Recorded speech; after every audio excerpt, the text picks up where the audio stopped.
na pauta do plenário desta quarta-feira foi incluído o projeto do Estatuto do Aprendiz. Esse novo marco legal do trabalho de jovens entre 14 e 24 anos, ele estabelece, entre outros pontos, condições sobre os contratos de trabalho, cotas para contratação, formação profissional e direitos dos aprendizes. A deputada Flávia Moraes, do PDT de Goiás, que é relatora dessa proposta em plenário, já está com a gente aqui ao vivo nos estúdios da Rádio e da TV Câmara para conversar um pouquinho mais sobre esse relatório e essa expectativa de votação na tarde de hoje. Deputada Flávia Moraes, muito bom dia, obrigada por estar com a gente. Bom dia, Ana Raquel, obrigada pela oportunidade de falar sobre esse projeto que é tão importante, principalmente para a nossa juventude. Bom, deputada, para a gente começar aqui a nossa entrevista, a gente sabe que existe uma lei de aprendizagem hoje em vigor, que ela está aí, que vai completar 25 anos já. Por que, então, da necessidade de um Estatuto do Aprendiz e o que essa proposta que a senhora está apresentando aqui no seu relatório hoje para o plenário da Câmara, ela traz de mudanças nessa legislação? Bem, a Lei 10.097 de 2000, como você falou, está fazendo 25 anos, ela veio para transformar a realidade da nossa juventude com uma oportunidade importante através dessas cotas, né, da aprendizagem, onde o nosso jovem passa a ter oportunidade de trabalhar, assinar a carteira, receber uma remuneração e ter qualificação profissional. E hoje, durante esses 24 anos, o nosso entendimento de muitos é que foram feitas várias mudanças durante esses 25 anos, né, que foram deixando muitas decisões subjetivas em relação ao cumprimento da lei. A execução foi ficando difícil porque foram normas infralegais que foram alterando aqui e ali e deixando muitas vezes a aplicação da lei difícil. Então, esse Estatuto do Aprendiz que traz aí a legalização, ele torna lei algumas mudanças infralegais e ele consegue trazer mais segurança jurídica, porque a gente tem três atores, né, principais na aplicação da aprendizagem, que são os jovens, né, que são contratados, o setor produtivo, as empresas que contratam, que cumprem a cota, e também as entidades formadoras, que fazem a qualificação profissional desses jovens. E o que a gente tem é que, através dessa nossa alteração, dessa nossa reformulação, nós vamos dar mais segurança jurídica para as empresas, para que elas possam contratar, fazer os cálculos e aplicar essa qualificação com mais tranquilidade, com mais segurança. As entidades formadoras, através dos critérios que são elencados, elas vão ter condições de dar uma qualificação profissional mais qualificada, né, com segurança para que esse jovem realmente seja qualificado. E da mesma forma, a gente tem aí o jovem que, através dessa lei, nós vamos aumentar o número de vagas, né? O nosso compromisso, quando assumimos essa relatoria, foi de nenhuma vaga menos. E, na verdade, nós vamos aumentar o número de vagas, porque a gente vai trazer a possibilidade de contratação pelo setor público, que a gente não tinha na aprendizagem. A gente vai trazer a possibilidade, que também vai ser opcional, para as micro e pequenas empresas que antes não contratavam. E tudo isso vai aumentar o número de vagas. A gente altera a base de cálculo também, que antes era só para as atividades, a base de cálculo, a contagem dos 5% era só em relação àqueles tipos de funções que estavam lá no livro de ocupações, na lista de ocupações do Ministério do Trabalho, e através do nosso parecer, todos os trabalhadores, todas as vagas vão ser contadas, e também o percentual a gente diminui um pouco para também, aumentando essa base de cálculo, a gente também não inviabilizar, né, o setor produtivo. Eu fico feliz por ter participado dessa relatoria, porque a gente pode observar que do lado do empresário, do setor produtivo, que a gente às vezes pensa que não, que ele não quer, ele quer, e a gente percebe que o empresariado, o setor produtivo brasileiro tem responsabilidade social, tem essa preocupação, e ele consegue ter essa política pública como uma forma de ter uma mão de obra qualificada, de forma mais específica para atender as demandas da sua empresa, do seu negócio, e ao mesmo tempo ele consegue dar essa oportunidade para o nosso jovem. Nós tivemos aí a colaboração também importante dos órgãos de controle, aí a gente fala dos auditores fiscais do trabalho, do Ministério Público do Trabalho, que estiveram desde o começo começo preocupados com a relatoria, participando, dando opiniões, dando sugestões, o que nos deixou assim o sentimento de que a gente realmente tem as instituições preocupadas com os nossos jovens e preocupadas em ter aí um texto legal que realmente promova, possa fazer com que essa política pública ela seja uma oportunidade de inserção e de uma nova perspectiva para o nosso jovem, que muitas vezes antes da lei, né, que a gente tem aprendizagem desde 43 no Brasil, né, antes da cota, mas a gente, quando criou essa cota de 5%, nós saímos de 50 mil para 500 mil aprendizes no Brasil, né? Eu acho que é um ponto da história que a gente precisa conhecer, o tanto que essa lei foi importante, mas o que a gente precisa entender é que antes disso, os nossos jovens, eles tinham muita dificuldade de acessar o mercado de trabalho, porque quando eles começavam a trabalhar, eles não tinham experiência, e era exigida experiência, eles não tinham carteira assinada, né? E hoje, através da aprendizagem, ele consegue ter essas condições para que a partir do cumprimento desse período de aprendizagem,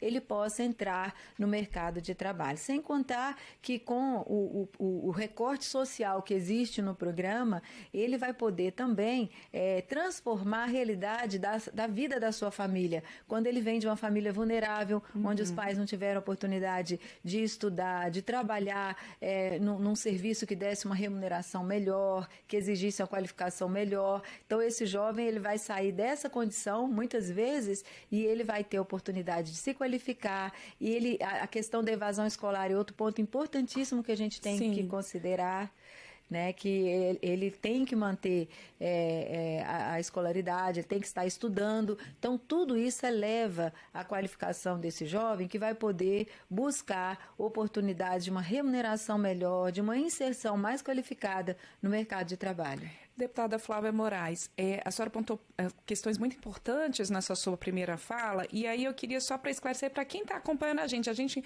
teve inclusive uma sessão solene na segunda-feira aqui na Câmara sobre o Dia da Juventude, que foi pedida a aprovação do Estatuto do Aprendiz, realmente.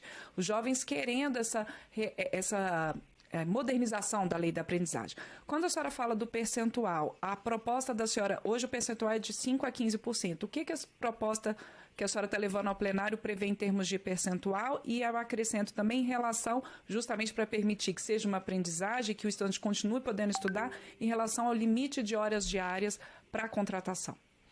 Bem, então, em relação ao percentual, vai sair de 5 para 4. Isso não vai comprometer um número, pelo contrário, a gente vai aumentar por causa da mudança na base de cálculo que eu falei, que antes era considerada só as funções da lista de ocupação, e agora todas as funções, todos os contratos que aquela empresa tem vão ser contabilizados para tirar esse 4%. Então, em todos os cálculos que foram feitos, nós vamos ter aí um aumento no número de vagas de aprendizagem no Brasil. A nossa expectativa é que a gente dobre o número de vagas de aprendizagem no Brasil. Em relação à hora de trabalho, 6 horas de trabalho que ele vai ter, né, e ele vai poder, através dessa carga horária, poder frequentar a escola, né, vai ter a sua renda, né, e dentro dessa carga horária ele tem uma parte dela que ele tem que ter aula teórica. Então, ali nessa aula teórica, ele vai ter todas as informações, as orientações de como se proceder como um trabalhador, qual o perfil que ele deve ter como profissional, enfim, são várias informações que ele recebe nesse período de aprendizagem que vão qualificando esse jovem para que ele possa cada vez mais ampliar as suas perspectivas, para que ele possa ocupar o mercado de trabalho e ter aí uma perspectiva melhor de vida.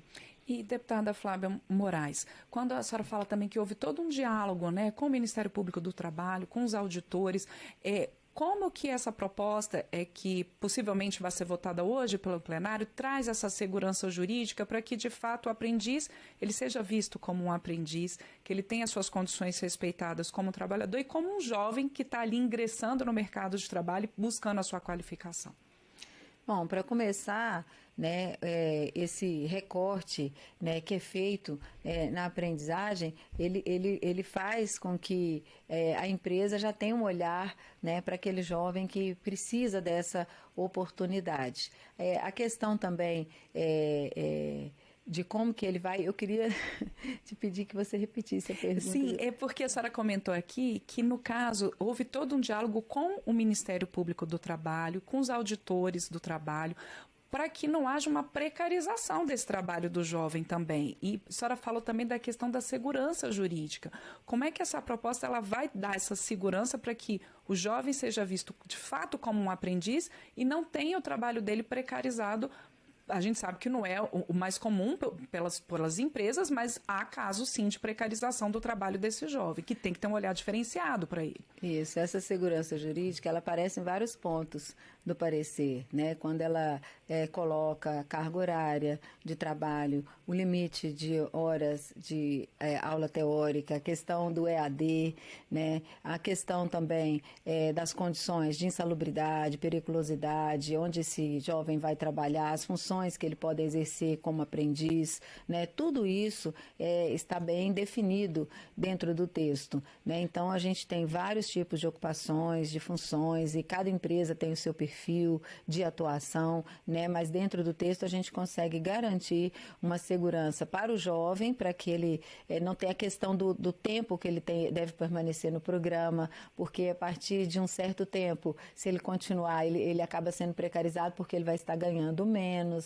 né? Então ele vai ficar um tempo e dali ele vai partir para uma contratação efetiva, né? Ele tem toda essa segurança, a questão da carteira assinada, da formalização da contratação desse jovem, tudo isso dá segurança jurídica. E segurança jurídica também para a empresa, porque hoje essas empresas que têm que cumprir a cota, elas são fiscalizadas. E nessa fiscalização, e é por isso que a gente mexe na base de cálculo, quando a base de cálculo ela era baseada na lista de ocupação, acabava que ficava uma coisa que tinha que ser calculada empresa por empresa, e ficava assim muitas vezes uma questão subjetiva que ficava ali na relação do fiscal com a empresa. Agora não. Como a gente coloca a base de cálculo todos os trabalhadores, fica muito mais fácil, né, de você definir qual é o número de vagas que aquela empresa precisa cumprir. Então, isso evita muitas vezes uma notificação injusta, inadequada. A empresa sabe muito bem. E a gente tem a questão também das empresas que, por causa do número de funcionários, por exemplo, vigilância, né, os jovens não podem utilizar armas. Então, eles têm um número muito grande de contratação, mas para pessoas que vão utilizar armas, que vão fazer segurança. Então, como que ele vai, se ele tem funcionários no Brasil inteiro, como com uma empresa de grande porte de vigilância, vai conseguir contratar o número de jovens que ele precisa para cumprir a cota? E aí, nesse texto, a gente cria a oportunidade da cota alternativa. Então, quando tiver uma comprovação, isso aí não é quando ele quiser, não, é quando comprovar que aquela empresa não consegue contratar aquela quantidade de jovens para a atividade que ele tem na empresa, ele pode pagar um valor maior do que seria do contratação para que ele pudesse cumprir essa cota através do pagamento. Esse recurso vai para um fundo que vai ser criado no Ministério da Saúde e o fundo ele tem já a rubrica definida. Esse recurso desse fundo, que é o FAT, mas é uma conta específica, vai ser utilizado somente para investir em aprendizagem. Então, assim, é uma forma de dar sustentabilidade a essa política pública, né? E também segurança para as empresas, que elas não vão poder ser fiscalizadas pela impossibilidade de cumprir uma cota, porque ela não tem onde colocar esse jovem, porque as funções que ela tem, na sua grande maioria, são incompatíveis com as possibilidades que o jovem tem naquela idade. Então, com isso, a gente consegue, assim, com vários detalhes que a gente tem no texto, né, a gente consegue trazer essa segurança para todas as partes. E eu quero reforçar e repetir aqui que a gente teve, durante todo o processo da relatoria, a boa vontade de todos, porque aí a gente pega a questão do trabalhador rural, né, a gente pega várias questões, e a gente teve a boa vontade de todos para que a gente pudesse chegar nesse texto consensuado, né, e que a gente pudesse fazer a votação e, se Deus quiser, a aprovação do Estatuto do Aprendiz, que vai representar, assim, mais oportunidade para a nossa juventude. Eu queria destacar aqui que essa casa já discutiu, e ontem foi o Dia Mundial da Juventude, né? Essa casa já discutiu tantas vezes a redução da maioridade penal, né? Com quantos anos a gente tem que prender o jovem? É com 12, é com 10, é com 9? E eu sempre falo que a nossa juventude, mais do que cadeia, precisa de oportunidade. E o Estatuto do Aprendiz, ele representa isso, mais oportunidade para a nossa juventude. Tá ok, então, deputada Flávia Moraes, do PDT de Goiás, relatora do Estatuto do Aprendiz, que está na pauta do plenário desta quarta-feira, com uma grande expectativa aí para essa votação. Deputada Flávia Moraes, muito obrigada, um excelente dia de trabalho e de negociações, que a gente sabe que vai ser um dia longo. Sim, obrigada, Raquel, pela oportunidade, e aqui eu deixo um carinho a todos que nos acompanham.